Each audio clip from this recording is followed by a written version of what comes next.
नमस्कार and welcome to Byju's young genius. हमारे आसपास कई ऐसी सारी चीजें हैं जो हमारे जीवन को आसान और खूबसूरत बना रही हैं और वो किसी जीनियस की ही देन है, पर हम उन्हें नहीं जानते। लेकिन इस मंच पर जीनियस को डायरेक्ट आपसे मिलवाया जाता है ताकि आगे चलकर उनके आविष्कारों के साथ साथ आप उन्हें भी याद रखें।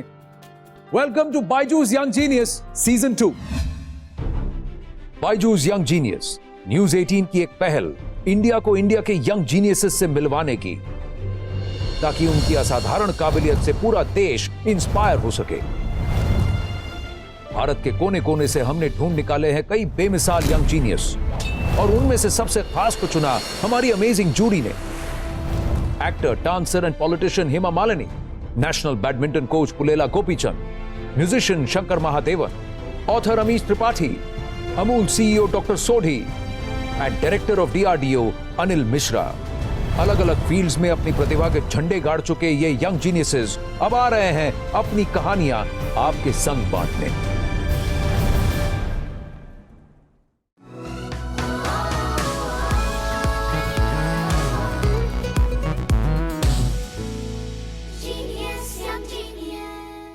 मैं हूं आनंद नरसिम्हन, आपका होस्ट और इस सफर में आपका सूत्रधार। हमारी आज की पहली जीनियस का मानना है कि नए भविष्य के लिए नया नजरिया जरूरी है और उनकी सोच सही भी है। पर्यावरण के बिगड़ते हालातों को देखकर उन्होंने एक award winning solar ion cart का आविष्कार किया, जिसकी वजह से अब उन्हें 2021 के COP26 समिट में आमंत्रित किया गया। ये हैं तिरुवन्नामलाई तमिलनाडु से 15 वर्ष की विनीशा Umashankar. The world turns to our sun to power our future. I'm Vanisha Umashankar. I'm 15 years old. I'm the innovator of the solar ironing cart. When I came up with the solar ironing cart, I was barely 12 years old. And the idea came to me when I saw an ironing vendor using charcoal. This happens every day, but I thought it was an overlooked problem. I figured out that charcoal causes so many environmental problems. All of this seemed wrong to me. I did 6 to 7 months of continuous research about the problem, and then after 1 year, I came up with the solar ironing cart.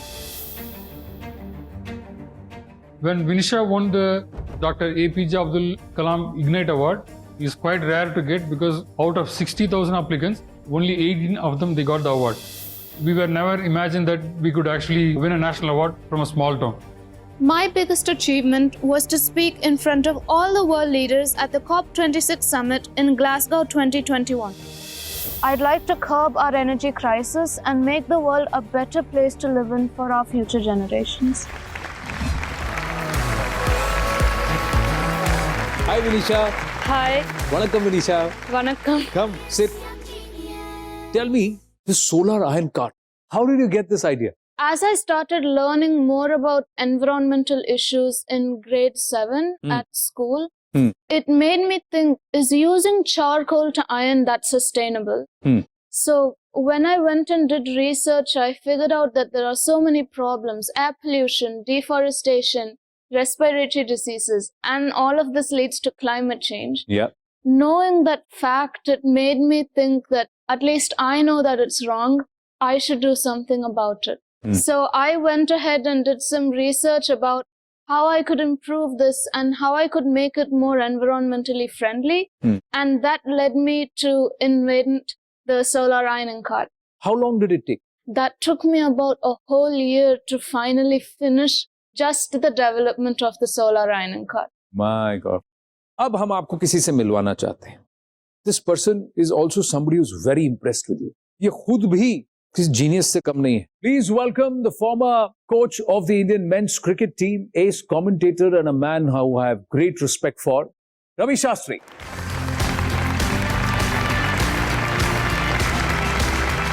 How are you? Genius? I'm really great. आइए बैठिए.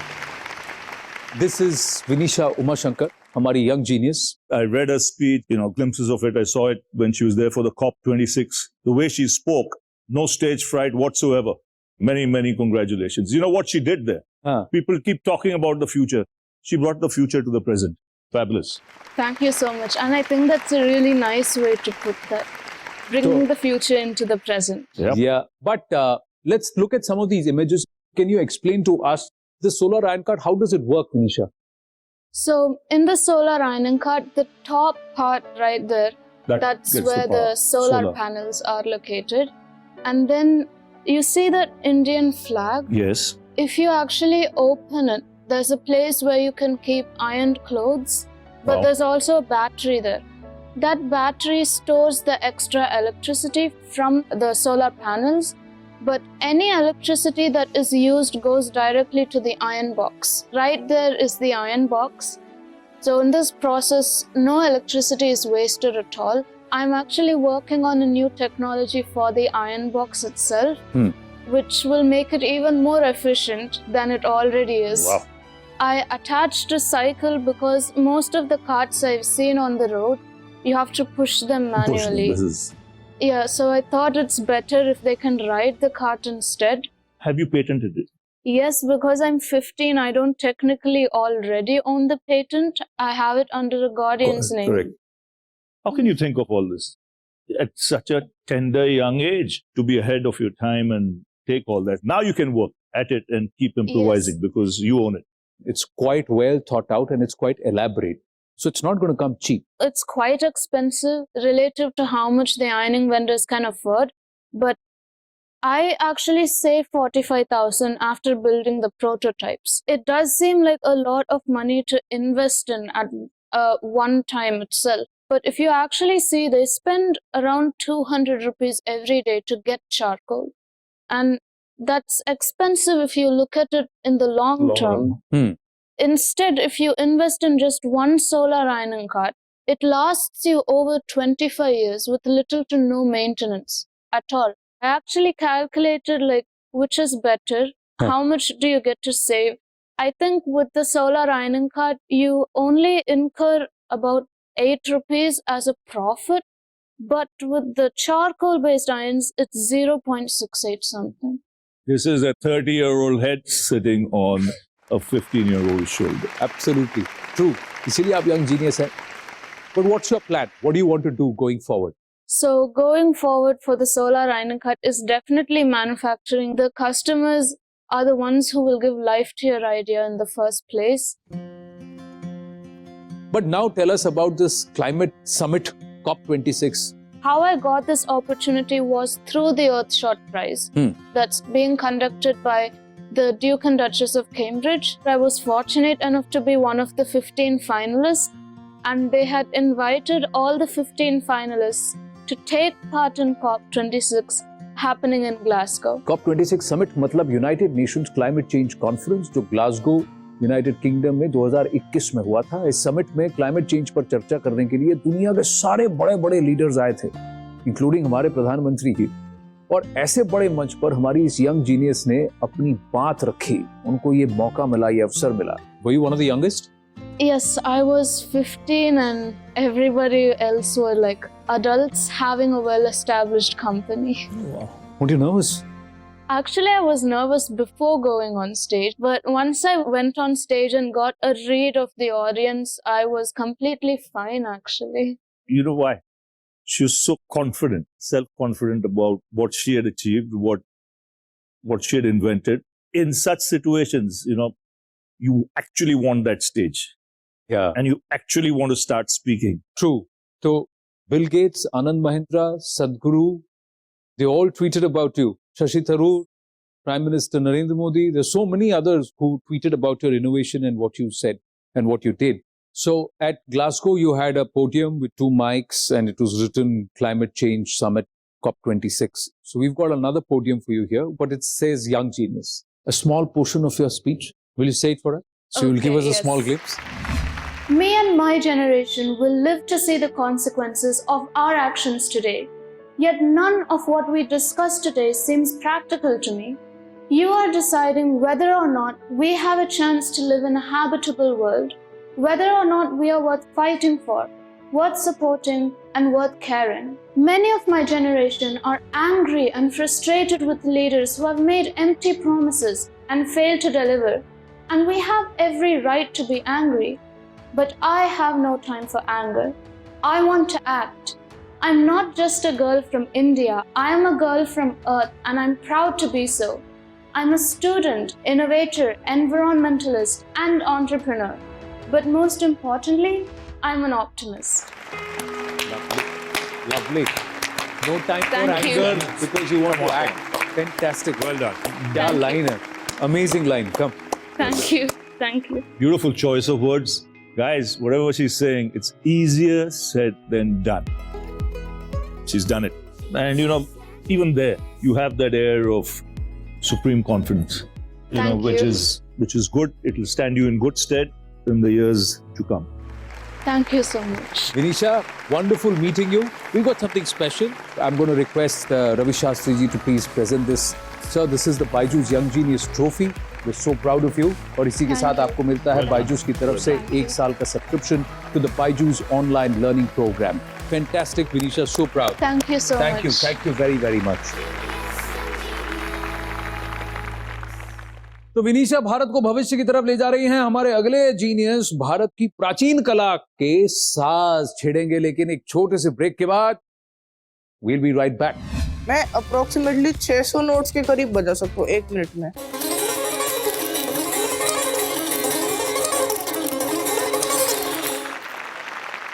Covid का ये काल जो है आपके लिए, आपके परिवार के लिए थोड़ा कठिन रहा है। जब हमारे पूरी फैमिली को कोविड हुआ था, हम सब पॉजिटिव थे।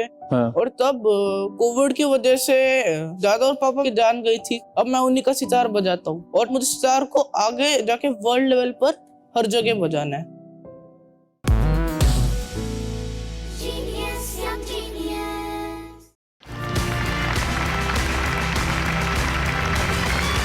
Welcome back to Byju's young genius. हमारे अगले जीनियस बहुत छोटी सी उम्र में बहुत बड़ी जिम्मेदारी संभाले हुए हैं। सितार वादन में सबसे प्रसिद्ध घरानों में से एक जयपुर सेनिया घराने के चश्मो चिराग सितार में महारत हासिल कर चुके हैं। अपने घराने की शान बढ़ाते ये हैं दिल्ली से अधिराज चौधरी। मेरा नाम है अधिराज चौधरी और मुझे सितार बजाना बहुत पसंद है।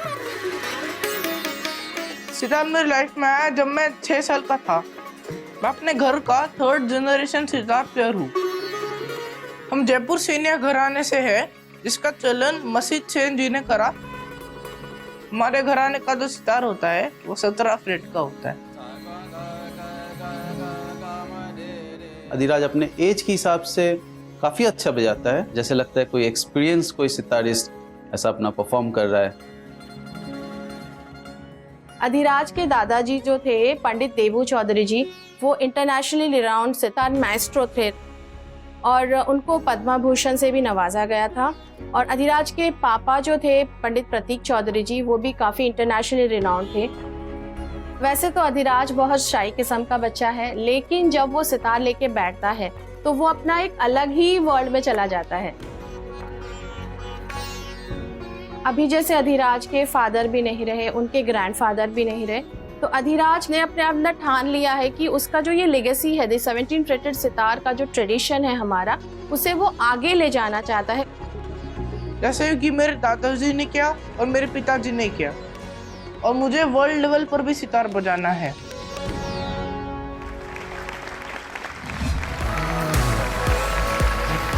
नमस्ते अधिराज। नमस्ते जी। कैसे हो? ये बहुत अच्छा। आइए बैठिए। आप सितार बजा रहे हैं इतनी छोटी सी उम्र में? जी, मैं सितार बजाता हूँ जी छोटी सी उम्र में, वो भी 17 फ्रेटेड सितार, जो हमारे ट्रेडिशन का सितार है, सेनिया घराने का। आप अपना सितार लाए हैं? जी, मैं अपना सितार भी लाया। तो आप जरा हमारे दर्शकों को और हमको जरा समझाएं, ये 17 फ्रेट सितार क्या होता है? जी, फ्रेट्स हो गए ये, जैसे अभी मैं 17 फ्रेट्स बजा के सुना देता हूँ।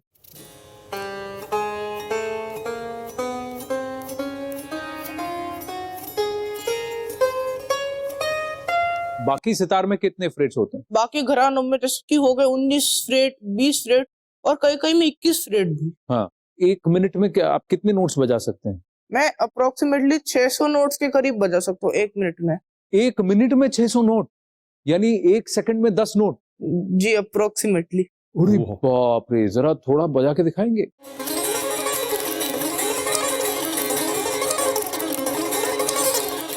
अरे बाप रे, मेरे भाई एक बात बताइए, आप उसमें कोई भी क्लिप नहीं लगाते हैं तो ये जो आप इतना स्लाइड करते हैं, ये दुखता नहीं है आपको? ये की शुरुआत में जैसे हम सितार बजाना शुरू करते हैं, इस उंगली के लिए हमें जब करना होता है एकदम स्लो में, कुछ दिनों तक प्रैक्टिस करना होता है, जब तक हमारे उंगली की लाइन ना तैयार हो। हमारी उंगली की हमें लाइन तैयार करनी पड़ती है, फिर हम अच्छे से बजा सकते हैं। अगर हमने रियाज छोड़ दिया तो ये लाइन भी मिट जाएगा और फिर अगली बार जब बजाएंगे तो कटेगा।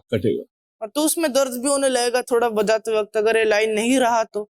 ये जो तस्वीर है, ये तस्वीर कब की है बताइए अधिराज? जब मैं छोटा वो करता था 3 से 4 साल का, तब मुझे अपने दादाजी का सितार बहुत अच्छा लगता था, उसका टोन बहुत अच्छा लगता था। मैं ये चाहता था कि मैं उनका सितार बजाऊं, और वो बोलते थे कि नहीं आप मेरे सितार मत पकड़ो, आप तार हर तोड़ दोगे, ऐसे बोला करते थे। पर फिर भी मैं मानता नहीं था पहले। कभी ऐसा हुआ कि आपने उनके तार तोड़े? जी कभी ऐसा तो नहीं हो, पर तार मैंने उनके बहुत बार डिट्यून कर दिए। मुझे 1-2 बार डांटा भी, पर उनकी डांट भी मुझे अच्छी लगती है जी। तो आपके हीरोज तो घर पे ही थे जी, आपके ग्रैंडफादर, आपके पापा, सब ट्रेनिंग उनसे ही लिए? ट्रेनिंग तो मैंने ग्रैंडफादर से ली और मैंने अपने पिताजी से भी ली। आपको पता है इनका नाम रवि शास्त्री कैसे पड़ा? मेरा नाम है एक्चुअली रवि शंकर, और मेरे पिताजी बड़े फैन थे पंडित रवि शंकर, उसके वजह से मेरा नाम भी रवि शंकर। ओ, ये ऐसे पड़ा। तो पंडित रवि शंकर पर रखा गया है रवि शंकर शास्त्री जी का नाम, जिनको हम रवि शास्त्री के नाम से जानते हैं। मैं टीम से गुजारिश करूंगा कि अधिराज का सितार वापस ला के रख दें। अधिराज, मुझे बताया गया कि कोविड का ये काल जो है आपके लिए, आपके परिवार के लिए थोड़ा कठिन रहा। और जी उस वक्त जब हमारे पूरी फैमिली को कोविड हुआ था, हम सब पॉजिटिव थे। और तब कोविड की वजह से दादा और पापा की जान गई थी। अब मैं उन्हीं का सितार बजाता हूँ। आपको कभी ऐसा नहीं लगा कि जो हुआ वो ठीक नहीं हुआ और मुझे सितार नहीं बजाना है? जी मुझे ऐसा कभी नहीं लगा, क्योंकि मुझे आगे जाकर सितार ही बजाना है, अपने घराने के ट्रेडिशन को आगे लेकर जाना है। बिल्कुल। और मुझे सितार को आगे जाके वर्ल्ड लेवल पर हर जगह बजाना है। आपके पास टैलेंट है, और ये उम्र में आप अगर ऐसे बजाते हैं तो और 5-6 साल के बाद आप दुनिया हिला देंगे। जी रवि सर, आप यहाँ आए, आपका बहुत बहुत आभार। Thank you so much. Thank you sir. Good luck. तो अधिराज, आप सितार इसलिए बजा रहे हैं क्योंकि आपको घराने को आगे बढ़ाना है, या आप सितार इसलिए बजाते हैं क्योंकि आपको सितार बजाने में मजा आता है? जी दोनों। जब मैं छोटा था, मैं उन सितार का साउंड बहुत अच्छा लगता था, तो उसके बाद मेरे दादाजी ने मुझे सितार सिखाना शुरू करा। उन्होंने कहा कि ये हमारा घराना है, 17 फ्रेट सितार का ट्रेडिशन है, इसको आगे लेकर जाना है हमें। फिर मुझे इसके बारे में पता चला, तो अब मुझे दोनों ही करना है। सितार का साउंड भी मुझे अच्छा लगता है और मुझे घराने का ट्रेडिशन भी आगे बढ़ाना है। सितार का ट्रेडिशन भी आगे बढ़ाना है। तो फिर अब मैं आपको एक मैसेज सुनवाता हूँ। उन्होंने इस यंग जीनियस मंच का जो एंथम है उसको कंपोज भी किया है, और म्यूजिकल बैकग्राउंड है, इनका परिवार वैसे ही है और इंक्लिनेशन उनका वैसा है, तो उनका आपके लिए बहुत खास मैसेज है। I've just heard the clip of Adhiraj and he sounds very promising. For a boy who's 13 years old and plays sitar so beautifully, I can see it in his eyes that when he plays sitar, he plays it with so much passion and so much love that this truly will be his passion and his joy for the rest of his life. But for now, he's really making his gharana very, very proud. His father and his grandfather would be blessing him from heaven. I'm so touched to see that he continues his family's legacy.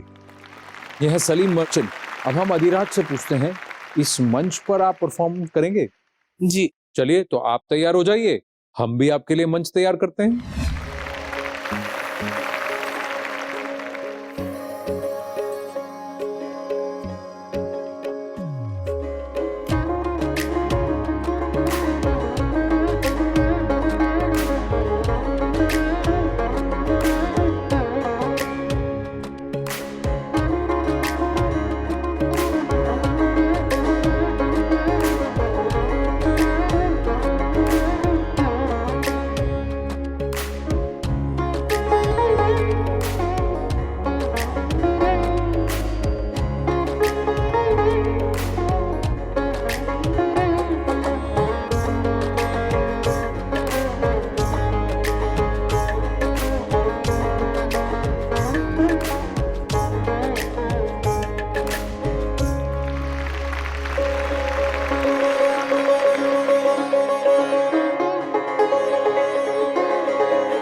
क्या बात, वाह, बहुत अच्छे अभिराज। आइए